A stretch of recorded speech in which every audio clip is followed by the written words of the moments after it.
యాదాద్రి మా గొప్ప యాదాద్రి మహిమాన్విత స్వయంభూ లక్ష్మీ నరసింహస్వామి కొలువైన చోటు. అంతటి ప్రసిద్ధ పుణ్యక్షేత్రంలో 15 ఏళ్లుగా పాలక మండలి లేదు అంటే నమ్ముతారా? కారణాలేమైనా ఇది నిజం అండ్ నేటికి అలాగే కొనసాగుతోంది.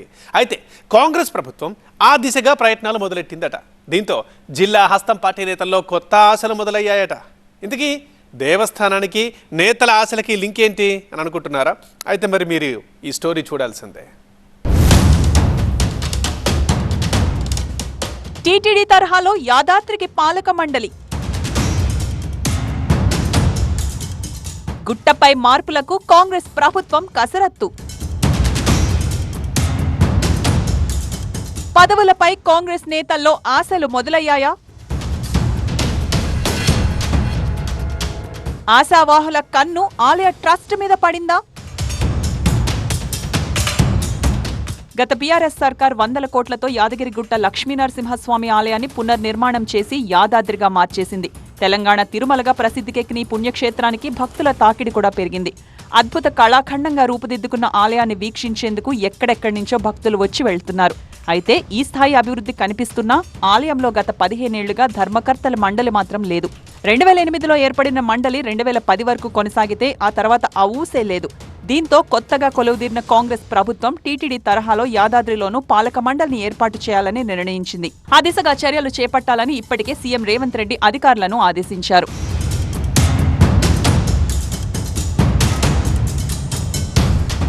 ప్రభుత్వం అలా నిర్ణయం తీసుకుందో లేదో ఉమ్మడి నల్గొండ జిల్లా సహా రాష్ట్ర వ్యాప్తంగా అధికార కాంగ్రెస్ నేతల్లో ఆశలు చిగురించాయి. ఇప్పటికే నామినేటెడ్ పదవుల కోసం ఆశగా ఎదురుచూస్తున్న నాయకుల కన్ను త్వరలో ఏర్పాటు కాబోయే ఆలయ ట్రస్ట్ బోర్డుపై పడింది.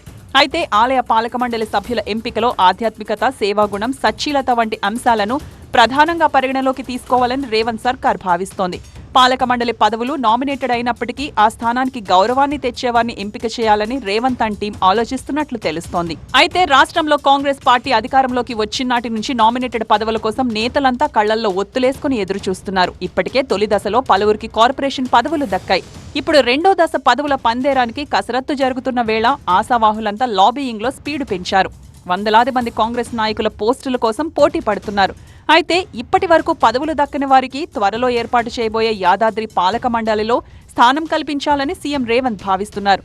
దీంతో పోస్టులు దక్కించుకునేందుకు తమ స్థాయిలో ప్రయత్నాలు మొదలెట్టారు నేతలు. ప్రధానంగా నల్గొండ జిల్లాకు చెందిన నేతలు యాదాద్రి పాలక మండలి చైర్మన్ పదవి కోసం లేదంటే సభ్యుడిగా అవకాశం కోసం సీఎం రేవంత్ రెడ్డి సన్నిహితులతో ప్రయత్నాలు చేస్తున్నారట. మరికొందరు నేతలు ఢిల్లీలో మకాం వేసి ఏఐసీసీ నేతల ద్వారా సిఫార్సులు చేయించుకుంటున్నట్లు తెలుస్తోంది. అయితే ఈ పాలక మండలి ఏర్పాటులో జిల్లాకు చెందిన మంత్రులు, ఎంపీలతో పాటు దేవాదాయ మంత్రి కీలక పాత్ర పోషించే అవకాశాలు ఉన్నాయి. దీంతో గుట్ట మీద పదవులు ఆశిస్తున్న నేతలు వారి ఇళ్ల చుట్టూ ప్రదక్షిణలు చేస్తున్నారట. యాదాద్రి ఆలయ పాలక వర్గంలో స్థానం సంపాదిస్తే తమకు ప్రత్యేక గుర్తింపు వస్తుందన్న ఆశతో ఉన్న నాయకులు గట్టి ప్రయత్నాలే చేస్తున్నట్లు తెలుస్తోంది. అయితే యాదాద్రి ఆలయ పాలక మండలి ఏర్పాటు చేస్తే అందులో ఎవరెవరికి అవకాశం దక్కుతుందనే విషయం పక్కన పెడితే ఈ అంశం పార్టీలో చిచ్చురేపే అవకాశం లేకపోలేదన్న అభిప్రాయం వ్యక్తమవుతోంది. బోర్డులో అన్ని జిల్లాలకు ప్రాతినిధ్యం కల్పించేలా చర్యలు తీసుకోవాలని ప్రభుత్వం భావిస్తోంది. మరోవైపు కార్పొరేషన్ పదవులను దక్కించుకోలేని మంత్రులు, ఎమ్మెల్యేల అనుచరులకు యాదాద్రి బోర్డులో అవకాశం కల్పించేందుకు సీఎం సుముఖంగా ఉన్నారట. కాబట్టి ఆశావాహులందరికీ అవకాశం కల్పించడం సాధ్యం కాకపోవచ్చు. యాదాద్రికి టీటీడీ తరహా పాలక మండలి ఏర్పాటు చేయాలన్న ఆలోచన మంచిదే అయినా ఆ నిర్ణయం అధికార పార్టీలో పదవుల చిచ్చుకు కారణమవుతుందా, దాన్ని సీఎం చల్లార్చగలరా అనే చర్చ కూడా జరుగుతోంది ఇప్పుడు.